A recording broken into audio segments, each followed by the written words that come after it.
Pakistan is facing a lot of flack for the treatment it meted out to the mother and wife of Kulbhushan Jadhav. After the Pakistani media humiliated Mr. Jadhav's family, now the Pakistani Foreign Office has sent out a message to all the journalists who had gathered there, thanking them for their support. First, let's show you what exactly the Pakistani media did when Mr. Jadhav's family emerged from that meeting.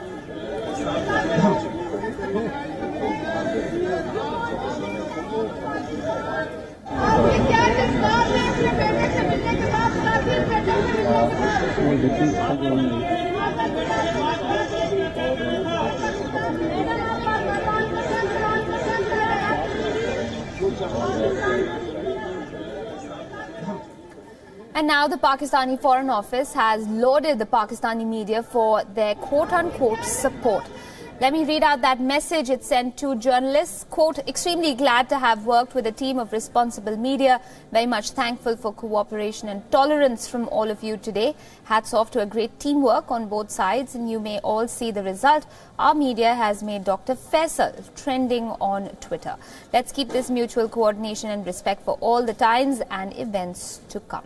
End quote.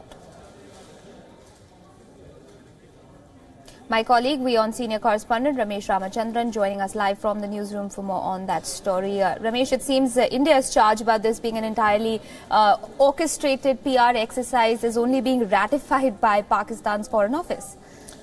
Without doubt, Aisha, now what we've seen happen over the last couple of days is exactly what India had feared and anticipated. And therefore, remember, India had asked for three specific demands. One, a sovereign guarantee for the safety and security of the Kulbhushan Jadhav family for the entire duration in Pakistan, number one. Number two, that they will not be intimidated, harassed or investigated or interviewed during the stay in Pakistan. And third, an official from the Indian High Commission will accompany these two ladies throughout their stay in Pakistan. So clearly, Pakistan has reneged on at least one of those three demands, that media should be kept as far away from the two ladies as possible, and that this should not become a media spectacle.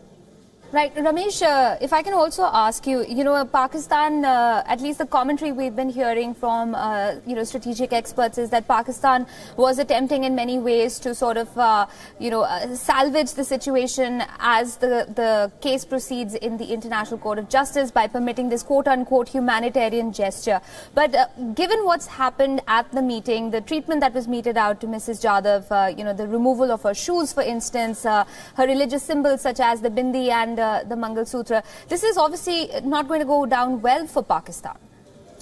Indeed, Aisha, on the face of it, what has happened or transpired in Pakistan with the two ladies is not likely to affect the hearing at the ICJ at The Hague.